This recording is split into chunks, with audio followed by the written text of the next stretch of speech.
This is going to be a hot take with zero cuts because I just want it to be unfiltered. And I want to be so fucking clear that we're fucked as a country. We are. Most of you that follow me don't know that I'm a U.S. Army veteran. I served in 5th Special Forces Group out of Fort Campbell, Kentucky. I have 2 deployments. And majority of my friends and the folks that I served with still support Donald Trump to this day. And if that doesn't make your stomach sick, I don't know what will. It's insane. And the problem is, so many people say, well, I just don't pay attention, or I don't have time to pay attention. Well, guess what? Now's the time to start fucking paying attention. If you're a veteran, this video is for you. Go look at what's happening with the VA right now.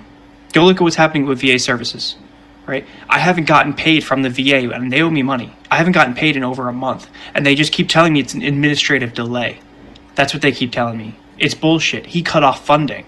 Go check it out. He cut off funding. He also stopped them from any new hires. They can't hire anybody. A buddy of mine, his wife, she works at the VA hospital in South Florida. And she said that there was people waiting in line to get a job and they just cut it off. No one's getting hired. Veteran services is going down. He doesn't give a fuck about you. He doesn't give a fuck about me. He gives a fuck about it being an oligarchy.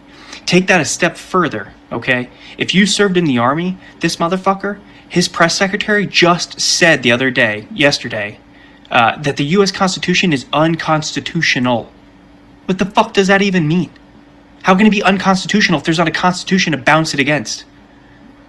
The whole premise here is if he can get you and every other MAGA loyalist and half the fucking country to agree that the U.S. Constitution isn't valid, then he can run for a 3rd term. He can run for a 4th term and a 5th term because the U.S. Constitution isn't valid. Therefore, he gets to make up the fucking rules as he goes. You gotta fucking... Guys, take the fucking blinders off. You've got to take... And if you're a fucking politician and a veteran, you disgust me more than anything. More than anything. And if you're a Democrat politician and you're a veteran, you're the fucking worst of them all. Because you have the fucking power. You have the power right now that we don't have. And you're doing dick with it.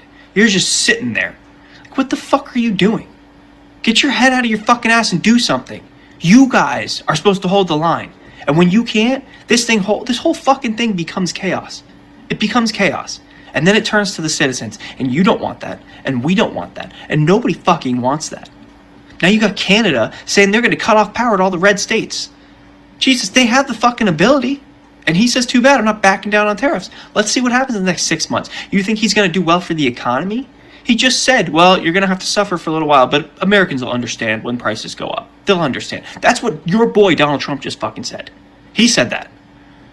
He knows he's not bringing down prices. He knows he's not. He's helping the oligarchy. He's helping himself become a billionaire with his other billionaire friends. He's helping himself become richer and richer and richer at our expense. And you guys fucking voted him into office. And that's fine. We are where we are. But there's an impeachment process for a fucking reason. And we better start using it. And we better start using it fast. And what do you think? You think, oh, I'm going to put my money in the stock market like everybody else is. And then I'm going to become wealthy as hell. No. No. What the fuck do you think happens when we don't have any trade partners? What do you think happens to our stock market? Our stock market is largely driven by external forces outside this country. And you might be like, well, most of the big companies are here in the United States. That's true. But guess what? They manufacture a lot of their shit outside the country, right? And they sell a lot of their shit outside the country.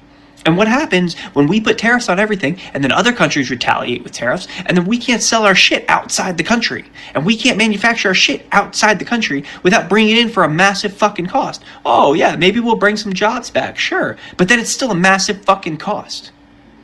The dollar is going to devalue. It's just, you don't understand. Like, think logically for one fucking minute. This guy needs to get out. He needs to get out. We need to get him out. If you're a politician, I'm urging you to call for articles of impeachment. He's already done enough illegal things. It's been 2 weeks, and he's already done enough to be impeached. Fucking do it. And this time, I don't want some Merrick Garland, fucking Jack Smith, sissy ass sitting on their fucking hands, taking 4+ years to bring an indictment. I don't want that shit. Fucking try him next week. Impeach him, find him guilty, and if you do, I want the fucking trial in a week. I want it in a week. This is fucking insane. It's insane. This dude should have never been allowed to run. He fucking incited insurrection against our country. He literally tried to take away the votes of half the fucking country that voted for Joe Biden. When he incited that insurrection, he literally was trying to take back the country by power. What does that mean? Well, that means that he was saying fuck you to everyone who voted against him, and your votes don't matter. Only my opinion matters, and I think I should have won. That's what he's saying. He literally tried to take away our democracy by force, and yet he's somehow still in the fucking White House. From one vet to another, wake the fuck up. I can't live like this. My family does not deserve to live like this. You don't deserve to live like this. None of us do. Wake the fuck up.